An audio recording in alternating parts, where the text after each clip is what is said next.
se puede retroceder otra vez. Alguien que no esté bien cimentado puede retroceder otra vez con una mentira del diablo. Aquí teníamos un hermano que tuvo 3 años con nosotros. Increíble hermano. Estuvo oyendo el mensaje del Evangelio 3 años. Se bautizó. Pero a los 3 años se fue de la iglesia. Y después andaba de catequista en la iglesia católica. Increíble, ¿verdad? Después solo pasaba rezando las Aves Marías y los Padres Nuestros. Y el Rosario, ¿no?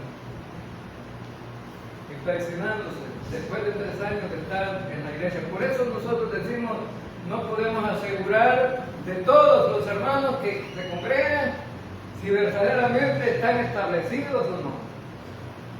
Muchos vienen y escuchan, pero algunos se molestan y dicen, bueno, esto lo mismo predican. Es que a la gente no le va a gustar la predicación de la sana doctrina. La sana doctrina produce desacuerdos muchas veces y enojo a alguna gente que quiere que le prediquemos mentiras o fábulas. Y eso ha sido durante todo el tiempo de las iglesias. Entonces, Pablo decidió enviar a Timoteo, vayan a Tesalónica para ver qué realmente ha pasado con ellos. Él amaba tanto a los hermanos en Cristo que él deseaba saber cómo estaban. Y bueno, cuando va a Timoteo, se encuentra que la iglesia estaba bien establecida en la fe. El hermano que me antecedió habló de la fe, ¿verdad? Y este capítulo 13 está hablando de la fe bien establecida. Entonces, regresa Timoteo a encontrarse con Pablo a Corinto, no en Atenas. Pablo se había quedado solo en Atenas, pero tuvo que viajar a Corinto para recibir el mensaje o la buena noticia de los hermanos de Tesalónica, y había persecución por los mismos gente de Tesalónica para los hermanos de Tesalónica. Pero a pesar de ello, no se desanimaron, seguían predicando, les animaba más. Eso que trastornan el mundo, dijo en Atenas, ¿verdad? Así dijeron, ¿verdad? Los líderes de políticos de Atenas, dijeron, estos que trastornan el mundo han venido hasta aquí. Eso debería de ser, hermano. Esa debería ser una constante de los miembros de las iglesias cristianas, ¿no? El mundo debe ser trastornado a través de la predicación del Evangelio. Porque el Evangelio es el mensaje importante, ¿no? Que se debe de predicar. Donde Timoteo trajo buenas noticias sobre el fundamento de la fe. Y ya explicábamos, bueno, el hermano que me antecedió explicaba qué es el fundamento de la fe. La fe, en 2 acepciones, la fe, cuerpo de doctrina, todas las doctrinas que un creyente debe de saber.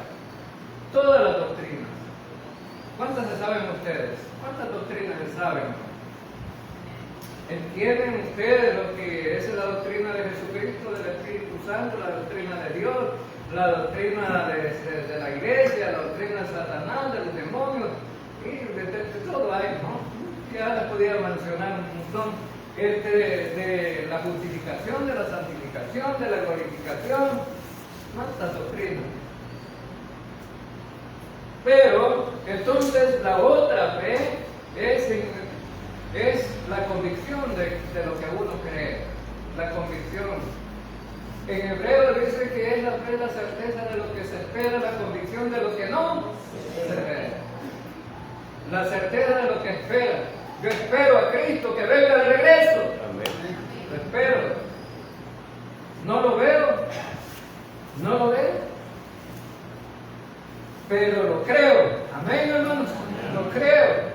que viene Cristo otra vez. A través del fundamento que yo he estudiado a través de la Escritura, de las doctrinas, ¿no? Lo creo. Entonces, la certeza de lo que es la convicción de lo que no se ve. Yo no lo veo, pero lo creo. Ahora entonces, vamos al versículo 7. Por ello, hermanos, en medio de toda nuestra necesidad y aflicción, fuimos consolados de vosotros por medio de vuestra fe. Pablo estaba siendo perseguido también. Estaban pasando aflicciones. Estaban pasando dificultades. El ser un apóstol de Jesucristo en ese tiempo no era fácil. Ahora, los apóstoles de hoy viven a todo dar, ¿no? A todo dar. Pero comen caviar, pues. Ay, la comida más cara, ¿no? Caviar. Entonces, vemos que viven bien, tienen buenas casas y todo. Pero el apóstol Pablo tenía persecuciones, vivía donde le daban posadas, trabajaba y bueno, hacía tantas cosas para servirle al Señor. Pero dice que eso, de la buena noticia que trajo Timoteo, bueno, le dio ánimo. No importa el sufrimiento que usted esté pasando, hermano.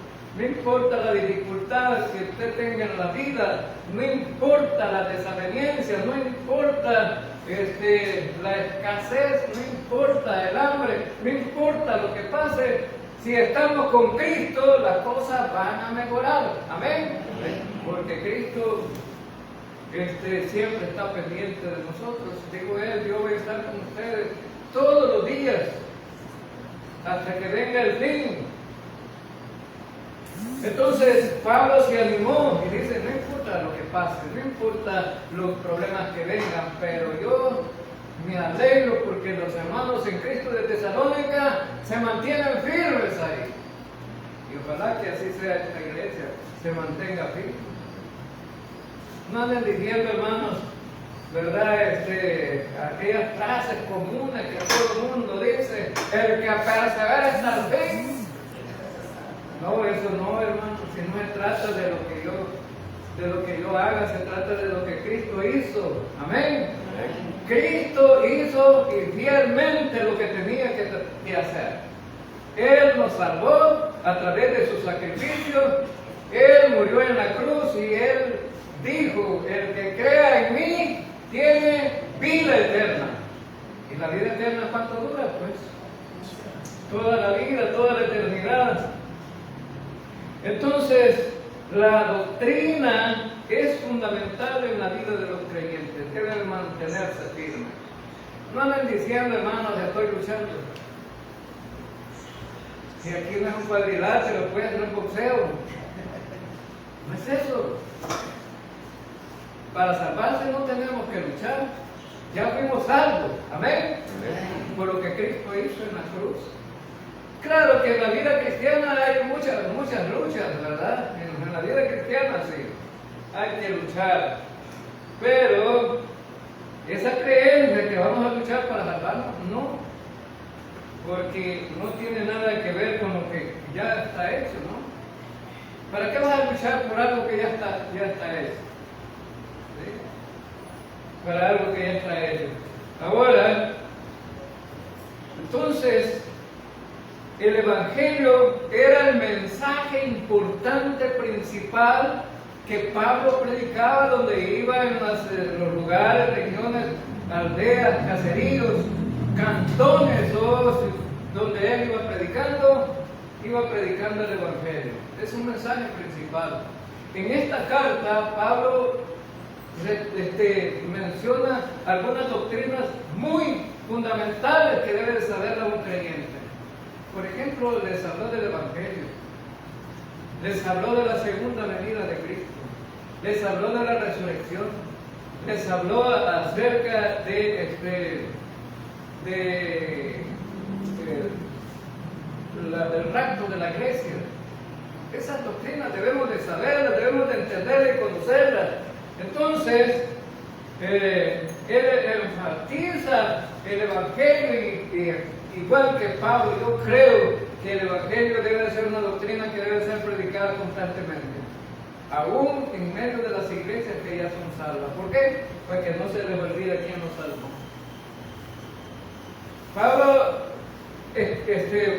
cuando escribió a los romanos, él dice en Romanos 1, 16 y 17, porque no me avergüenzo del Evangelio, porque es poder de Dios para salvación a todo aquel que cree, al judío primeramente y también al griego. Porque en el Evangelio la justicia de Dios se revela por fe y para fe, como está escrito, mas el justo por la fe vivirá. Pablo escribió a los romanos, Pablo escribió a los corintios. Pues si anuncio el Evangelio no tengo por qué gloriarme, porque me es impuesta necesidad. ¡Ay de mí si no anunciare el Evangelio! A los corintios, a los gálatas, no que haya otro, sino que hay algunos que os perturban, queriendo pervertir el Evangelio de Cristo. Mas si aún nosotros, un ángel del cielo, os anunciare otro Evangelio diferente del que os hemos anunciado, sea anatema, sea maldito. Entonces vemos, hermanos, que en todas las cartas él iba escribiendo sobre el Evangelio. Entonces los creyentes de la iglesia somos una familia, hermano, y nos debe preocupar los demás. Debemos de preocuparnos por los demás. Si están bien establecidos y usted ve que un hermano o una hermana no está bien establecida, ayúdele, hermano, con la doctrina. Porque de aquí nosotros predicamos y enseñamos y somos constantes hablando de la doctrina, pero algunas cosas se escaparán. Otros a veces son como los niños rebeldes, los necios que quieren la pachita, y no quieren ya comer frijolito y comida sólida, ¿no? Ya no quieren. Entonces, Pablo dice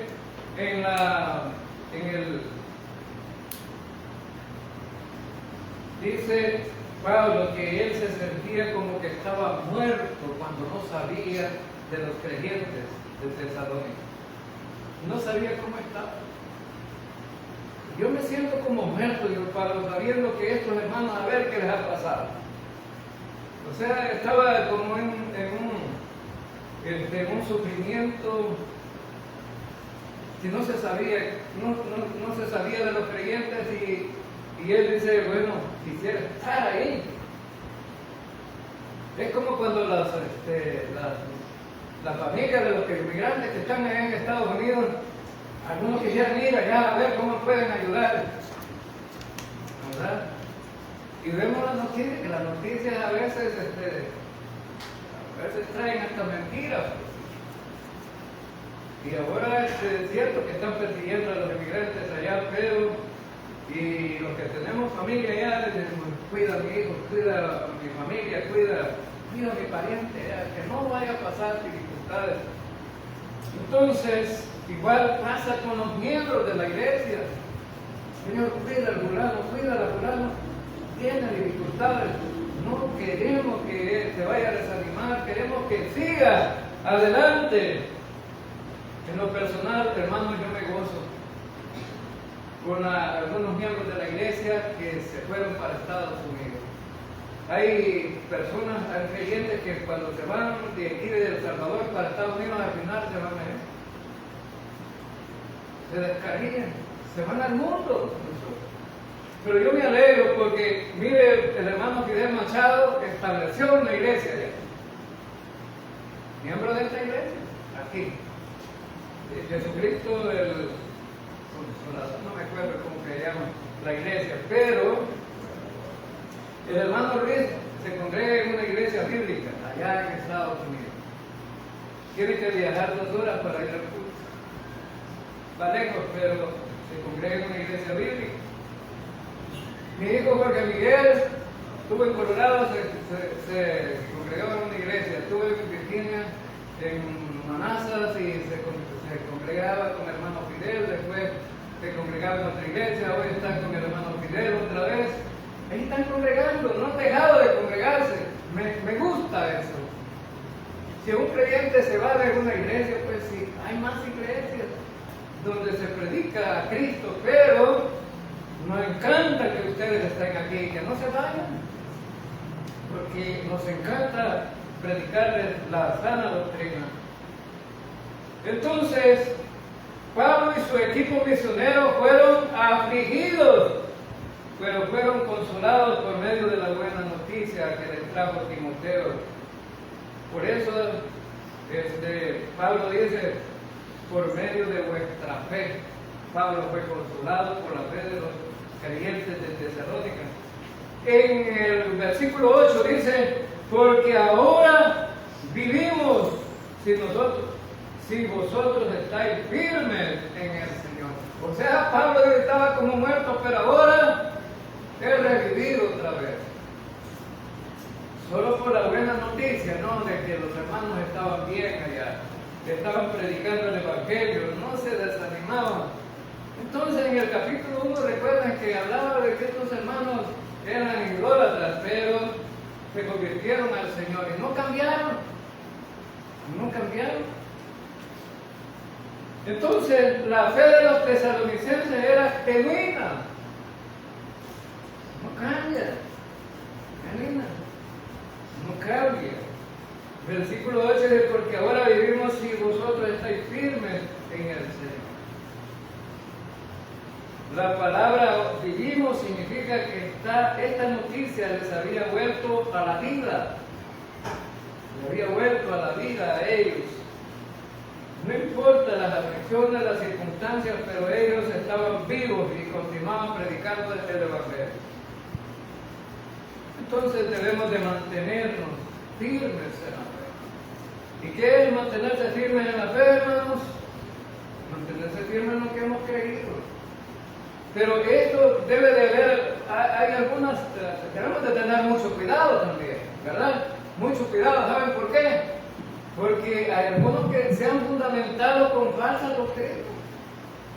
Y algunos pueden, no, yo voy a seguir con lo que he creído, pero si es mentira. Es mentira, porque no están bien fundamentados. Conozco a un pastor que estuvo en Ciudad Barrios y me venía a visitar de Barrios para acá, aquí a Chapetique, me venía a visitar todos los domingos, casi venía. Y yo le preguntaba, ¿cómo estuvo el culto, hermano? Maravilloso, le decía. Me gustaba oírlo a él cuando decía maravilloso. ¿Y qué les predicó a los hermanos? No, hombre, les prediqué que la salvación es por gracia, por la fe únicamente en Cristo Jesús. ¡Gloria a Dios!, decía yo. El hermano está bien cimentado, está predicando la sana doctrina. Pero me llevé una decepción, hermano. Me llevé una decepción. Uno que no se espera a veces. Y algunos creyentes, ¿no? Siguiente domingo me visitó y le dije, hermanos, ¿cómo estás? Bien, me dice. ¿Y qué le predicó a los hermanos? Que la salvación se pierde. Y esto, hermano, le dije, no dijo usted que la salvación es por la fe únicamente en Cristo el domingo pasado, y ahora viene a decirle a los hermanos que si no perseveran hasta el fin, la salvación se pierde. ¿Y en qué estamos, pues? Y algunos creyentes oyen una cosa, oyen otra y pueden perderse. Porque no están bien cimentados, lo que han creído no está fundamentado. Hay falsas doctrinas que uno las podría aprender también y creer, y son malas. Entonces, hermanos, el hermano estaba bien cimentado cuando predicó que la salvación es por la gracia de Dios, por la fe únicamente en Cristo Jesús. Ahí estaba bien. ¿Y sabe qué pasó? El siguiente domingo lo botaron de ir a la iglesia. Y pasó, me dice, me voy, hermano. ¿Y por qué? Y los hermanos dicen que por rato los enredo mucho, dicen. Y los tenía bien enredados, porque los hermanos no sabían qué creer. No sabían qué creer. Ahora, entonces, vemos que la fe de los tesalonicenses fue muy conocida en toda la región de Macedonia y Acaya. Habían predicado el Evangelio, iban predicando por todos lados. Se dieron tanto a conocer que Pablo dice: yo ya no sé qué predicar aquí porque esto ya predicado. Ahora, versículo 9: por lo cual, ¿qué acción de gracias podremos dar a Dios por vosotros, por todo el gozo con que nos gozamos a causa de vosotros delante de nuestro Dios? Pablo dice: no sabemos cómo dar gracias porque aparentemente todo está bien. Todo está bien. No ha habido una dificultad más que la persecución, pero la doctrina está bien. Versículo 10. Orando de noche y de día con gran insistencia para que veamos vuestro rostro y completemos lo que falte a vuestra fe. Interesante, ¿no? Este versículo. Pablo oraba, quisiera volver a Tesalónica, quisiera estar ahí, pero no solamente por ver a los hermanos, sino para que completemos lo que falta de vuestra fe. Es decir, que Pablo consideraba que le faltaba más doctrina todavía. Necesitaban completarlos en la enseñanza. Por eso, hermanos, nosotros insistimos que la enseñanza es importante. ¿Cómo quisieran que todos ustedes estuvieran los miércoles? Que estuvieran todas las actividades, los cultos que tenemos, que no son muchos. Antes de la pandemia, casi todos los días nos congregábamos. Pero es necesario que ustedes se fundamenten en la doctrina. Fundamenten en las doctrinas. ¿Por qué? Porque eso les va a dar una base sólida para estar seguros de su salvación. ¿Y sabe qué? Hay algunos dicen: no, yo creo en la seguridad eterna, pero cuando les pasan algunas cositas, ¿será que perdí la salvación? Entonces no está fundamentado en la seguridad eterna. Entonces, Pablo decía: yo necesito terminar con ustedes y doctrinarlos todavía. Le falta mucho. Ajá, y en 3 semanas ellos andaban predicando el Evangelio y andaban por todos lados, dando testimonio. Ahora, ¿tiene importancia doctrinar? Tiene importancia doctrinar, hermanos. Es importante porque van a haber falsas enseñanzas. Y las falsas enseñanzas solo se pueden contrarrestar cuando usted conoce la verdad. Cuando usted conoce la verdad. Entonces, el apóstol Pedro, vamos a la segunda carta de Pedro, capítulo 1, versículo 14 al 16. Miren lo importante que es la enseñanza y la retención de la doctrina. Dice segunda de Pedro 1, 14 al 16, dice: sabiendo que en breve debo abandonar el cuerpo, como nuestro Señor Jesucristo me ha declarado. A Pedro, el Señor le dice: ya vas a morir. Ya vas a morir, porque estaba siendo perseguido también.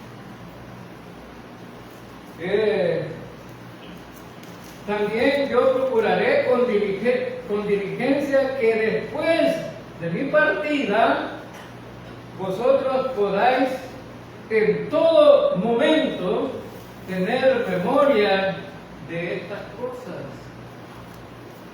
Así que Pedro dice: les voy a procurar dejarles un medio ahí en la iglesia para que les esté recordando. A veces se vuelve como un necio uno aquí en esta iglesia cuando uno está recordando.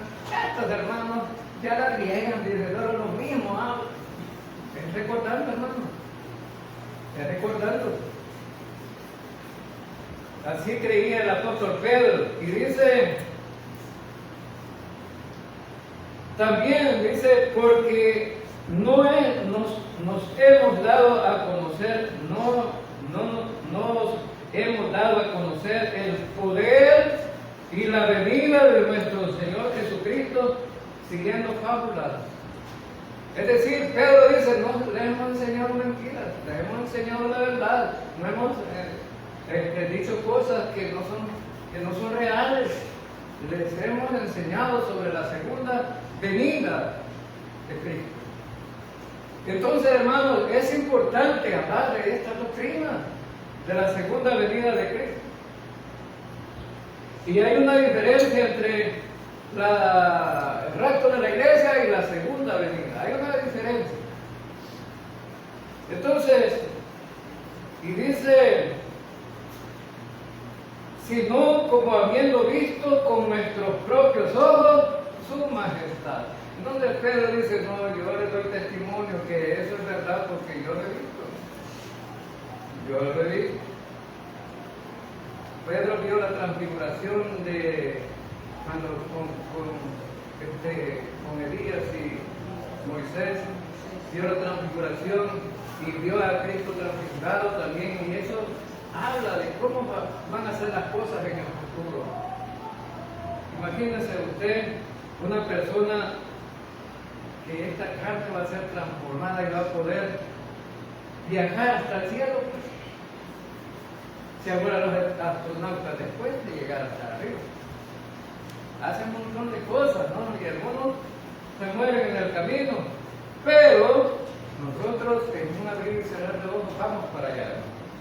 Ahora, Pedro estaba entonces para morir, pero él dice, voy a procurar dejarles a alguien ahí que siga insistiendo en lo que les hemos enseñado. Versículo 11, 1 Tesalonicenses 3:11, mas el mismo Dios y Padre nuestro y nuestro Señor Jesucristo dirija nuestro camino a vosotros. Entonces Pablo dice, oro para que sea el Señor que me lleve hasta allá, porque había sido estorbado por Satanás, no quería que fuera ahí, porque Satanás sabía que si una iglesia que les hacía estorbo era Tesalónica a Satanás, porque esos hermanos eran decididos y eran necios para predicar el Evangelio, y Satanás le molesta que prediquemos el Evangelio.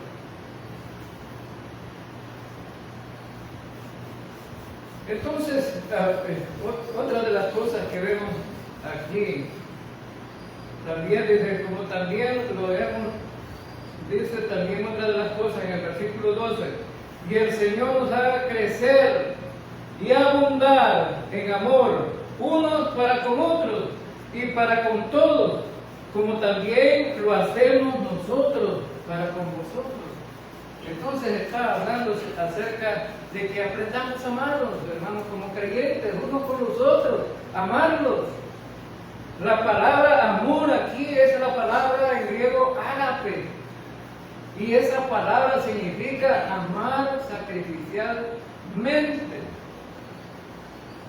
Si su esposo se enferma de los riñones y no le sirven, ¿qué capacidad tiene la esposa que ama a su esposo para darle uno de los que tiene ellos? Bueno,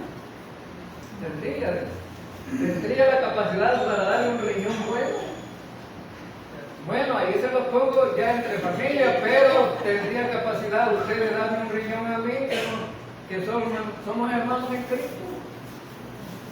¿Sí? ¿Tendría la capacidad usted de amarme tanto para que me diera un riñón? Sería un gran sacrificio, ¿no? Sería un gran sacrificio quedarse sin un riñón por amor a los hermanos en Cristo, ¿no? Habla de amor sacrificial, versículo 13 para terminar.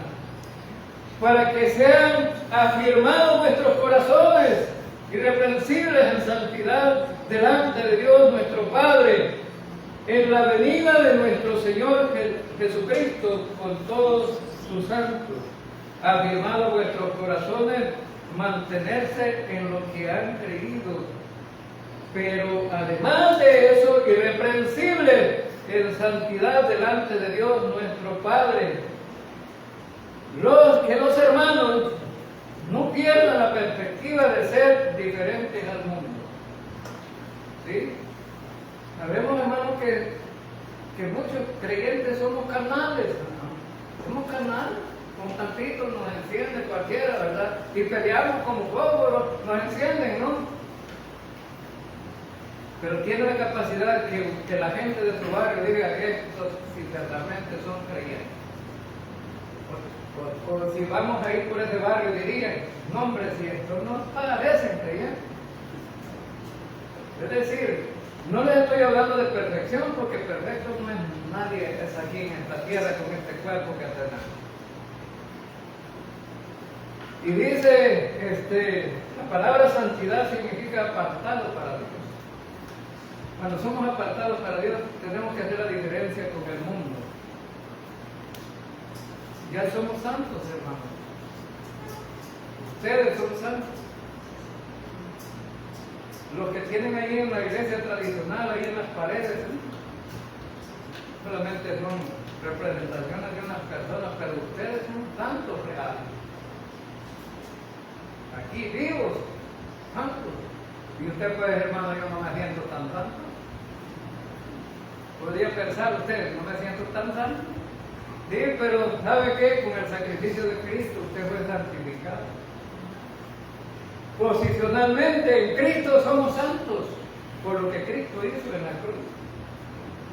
Ahora, entonces, y dice que hemos sido apartados, no por mérito, sino por la fe en Cristo solamente.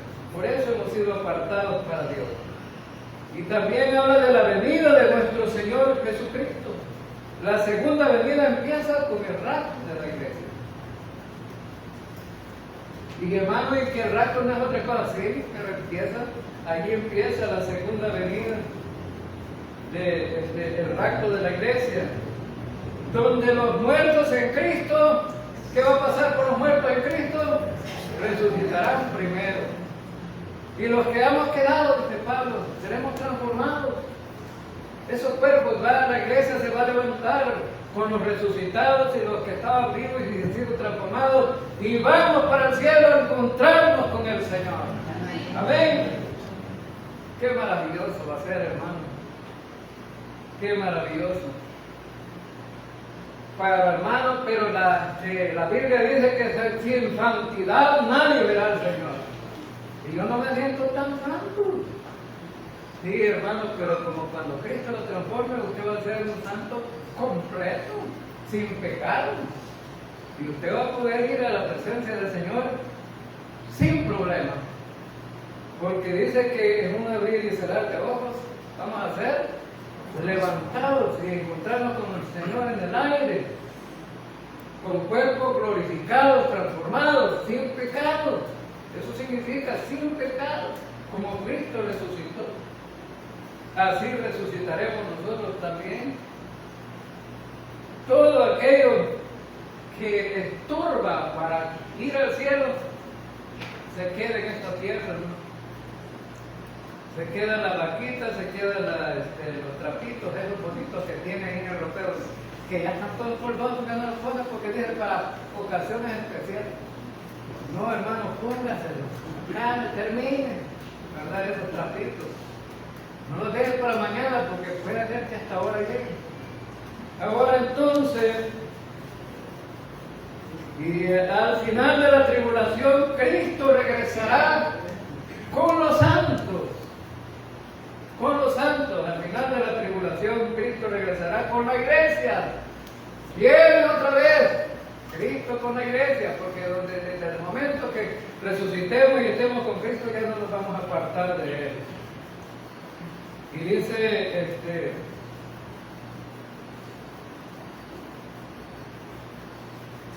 en Mateo, y también otra cosa que va a suceder, que las naciones incrédulas serán juzgadas al final de la tribulación. Cuando Cristo venga, al final van a ser juzgadas. ¿Recuerdan ustedes aquel pasaje que dice que Cristo apartará las ovejas de los machos cabríos? Son las naciones que están siendo juzgadas.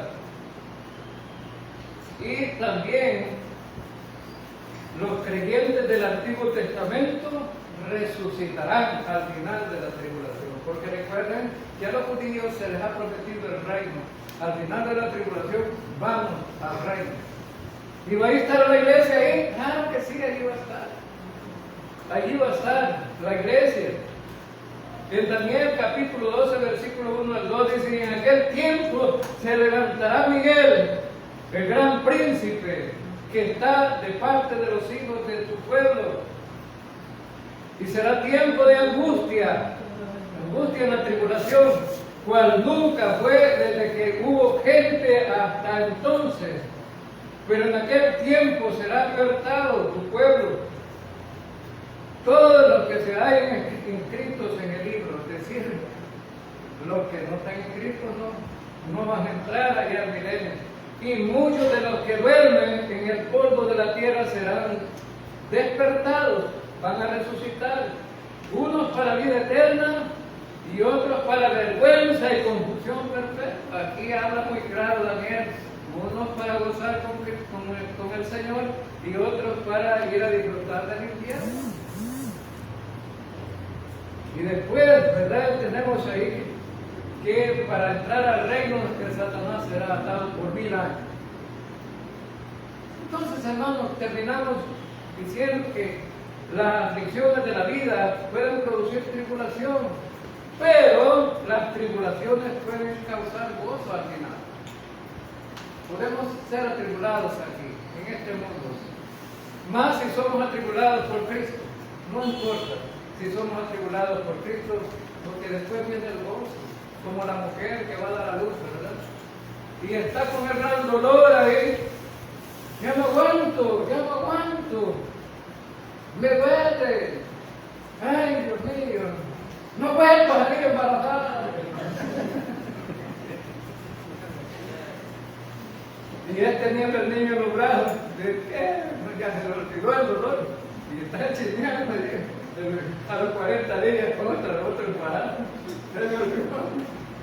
Sí, entonces, es importante para los creyentes, después de haber sido salvos, tener un fundamento doctrinal. Eso es lo que hemos visto, un fundamento doctrinal. Ustedes, hermanos, necesitan prepararse doctrinalmente. Estamos los sábados, tenemos la posibilidad de enseñar doctrina. Vengan, si ustedes vienen, les enseñamos. El problema es que si no vienen, ¿a quién le vamos a enseñar? A nadie. Entonces, debemos de mantenernos firmes en la fe, sobre todo en el Evangelio de la gracia. ¿Y qué es el Evangelio? El Evangelio es que Cristo murió por nuestros pecados, fue sepultado y resucitó al tercer día conforme a las Escrituras. ¿Y por qué se llama Evangelio? Porque el Evangelio significa buena nueva, buena noticia de salvación para el pecador. ¿Y por qué buena noticia? Porque quien tenía que morir era el pecador, pero murió Cristo en su lugar. Y por eso es buena noticia, porque ya no tenemos que morir, sino creer en Cristo, en el sacrificio que hizo en la cruz. Y eso nos hace salvos delante de Dios y nos da la vida eterna. Amén. Amén. Vamos a orar. Señor Dios Todopoderoso, Rey de Reyes y Señor.